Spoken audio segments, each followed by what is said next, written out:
Selamat pagi, kembali lagi bersama saya Agnes Mega Angelis Nurat. Di sini saya akan review materi mengenai unsur-unsur desain. Oleh sebab penelitian naturalistik di Indonesia masih langka dilakukan di perguruan tinggi, maka ada kemungkinan desain yang bersifat naturalistik akan mengalami kesulitan. Misalnya, keengganan, keraguan, bahkan keberatan untuk diterima oleh staf pengajar. Akan tetapi, bila disadari bahwa peneliti konvensional juga mempunyai sejumlah kelemahan yang dapat dilengkapi oleh penelitian kualitatif, maka sudah sepantasnya ada keterbukaan terhadap peneliti kualitatif dan kesediaan untuk menerimanya. Beberapa kelemahan penelitian kuantitatif antara lain terbatasnya variabel yang dapat diselidiki dari jumlah variabel yang turut berpengaruh atas gejala tertentu. Masalah sosial tidak sama sifatnya dengan gejala fisika dan ilmu alam lainnya. Penelitian kualitatif sering hanya menghasilkan koefisien korelasi variabel, sedangkan variabel sangat terbatas jumlahnya. Hasil serupa itu dalam situasi sosial sukar untuk tidak dapat dimanfaatkan dalam praktek yang sangat kompleks simpatia. Kebanyakan hasil penelitian dalam dunia pendidikan kurang mendapatkan nilai praktis. Penelitian kualitatif mempelajari masalah sosial dalam lingkungan yang wajar dalam natural setting, seperti terdapat dalam dunia kenyataan. Hanya menerima metode penelitian kuantitatif sebagai metode satu-satunya mempersempit ruang lingkup apa yang dapat diketahui oleh manusia. Dianjurkan agar calon peneliti mengadakan survei pendahuluan agar memperoleh gambaran yang lebih jelas mengenai masalah penelitiannya.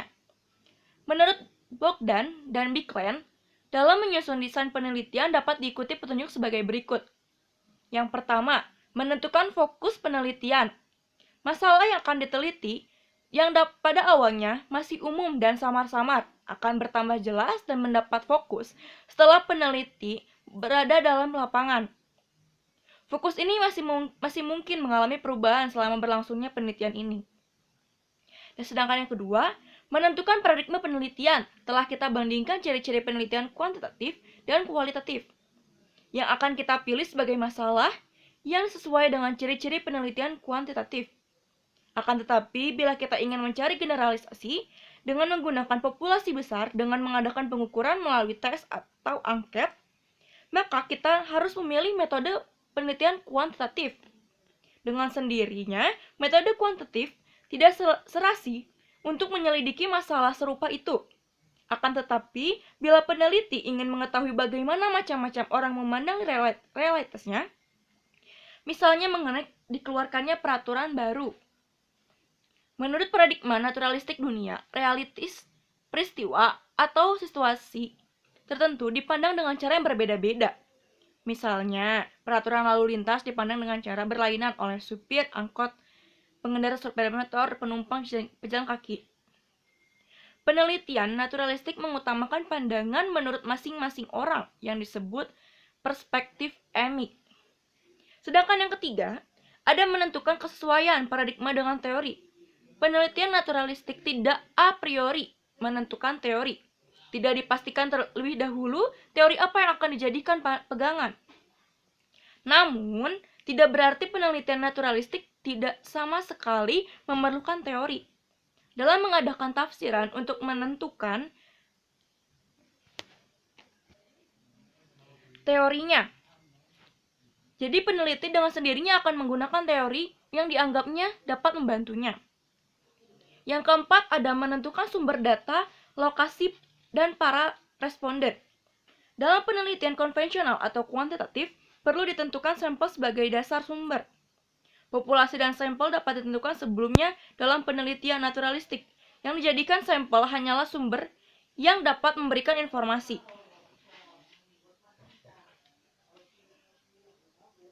Sering responden diminta untuk menunjukkan orang lain yang dapat memberikan informasi dan kemudian responden ini diminta pula menunjuk orang lain dan seterusnya. Cara ini lazim disebut snowball sampling yang dilakukan secara serial atau berurutan. Untuk memperoleh informasi tertentu, sampling dapat ditentukan sampai dicapai taraf redundansi, ketuntasan atau kejenuhan. Artinya bahwa dengan menggunakan responden, selanjutnya boleh dikatakan sebagai tidak lagi diperoleh tambahan informasi baru. Sedangkan yang kelima, ada menentukan tahap-tahap penelitian.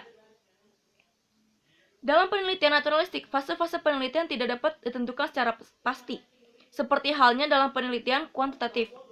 Tahap-tahap dalam penelitian kualitatif tidak mempunyai batas-batas yang tegas, oleh sebab desain serta fokus penelitian dapat mengalami perubahan, jadi bersifat emergen. Namun, dapat dibedakan dalam garis besarnya pada 3 fase, yakni tahap orientasi, tahap eksplorasi, tahap member check. Yang pertama ada tahap orientasi. Pada awal penelitian, peneliti sendiri belum mengetahui dengan jelas apa yang tidak diketahuinya, yaitu apa yang sebenarnya harus dicarinya, karena belum nyata benar apa yang dipilihnya sebagai fokus penelitiannya. Sedangkan tahap eksplorasi, dalam tahap ini fokus lebih jelas, sehingga dapat dikumpulkan data yang lebih terarah dan lebih spesifik. Observasi dapat ditujukan pada hal-hal yang dianggap ada hubungannya dengan fokus. Wawancara juga tidak lagi umum dan terbuka, akan tetapi lebih berstruktur untuk memperoleh informasi yang lebih mendalam mengenai aspek-aspek yang menonjol dan penting untuk diperoleh berdasarkan wawancara dan observasi tadi. Untuk mendapat informasi yang lebih mendalam diperlukannya informan yang kompeten dan mempunyai pengetahuan yang cukup banyak tentang hal tersebut. Lalu yang ketiga ada tahap member check, yaitu hasil pengamatan wawancara yang terkumpul. Secara dianalisis, dituangkan dalam bentuk laporan, diperbanyak dibagikan kepada responden, dan yang bersangkutan untuk dinilai kesesuaiannya dengan informasi yang diberikan masing-masing. Tujuan member check ialah agar responden mengecek kebenaran laporan tersebut, agar hasil penelitian lebih dapat dipercaya. Apabila masih diperlukan pengumpulan data lebih lanjut, karena timbulnya aspek-aspek baru, itu selalu dapat dilakukan. Dan ada baiknya setelah dilakukan, member check disampaikan kepada pembimbing untuk dibicarakan.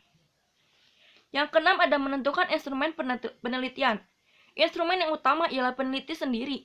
Setelah peneliti berlangsung selama waktu tertentu, maka ada kemungkinan untuk mengadakan angket dan wawancara yang lebih berstruktur dan memperoleh data yang lebih spesifik.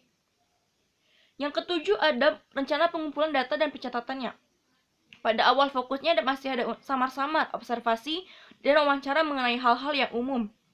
Setelah fokus jelas, maka peneliti dapat menggunakan wawancara yang lebih berstruktur untuk memperoleh data yang lebih spesifik. Lalu yang kedelapan ada rencana analisis data. Analisis dilakukan sepanjang penelitian dan dilakukan terus-menerus dari awal sampai akhir penelitian.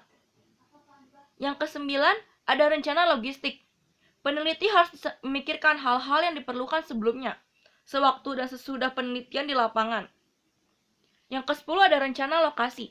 Tempat penelitian yang akan dilaksanakan merupakan salah satu yang harus dipikirkan sebelumnya. Bagaimana caranya agar diizinkan memasuki lapangan tersebut? Yang ke-11 ada menghormati etika penelitian. Peneliti dapat mengungkapkan hal-hal yang selama ini tertutup bagi halayak ramai dan seterusnya, ingin tetap dirahasiakan, karena dapat merugikan lembaga atau orang tertentu. Yang ke-12 adalah rencana penulisan dan penyelesaian penelitian. Proses penelitian yang terbuka ini mempunyai banyak keuntungan, namun menimbulkan banyak pertanyaan. Misalnya bagaimana harus menjalankan penelitian. Masing-masing peneliti dapat memberi petunjuk dan saran berdasarkan pengalaman masing-masing. Namun peneliti kualitatif hanya dapat dikuasai dengan melakukan sendiri, sambil mempelajari cara-cara yang diikuti oleh para peneliti yang mendahulunya. Sekian dari saya, terima kasih.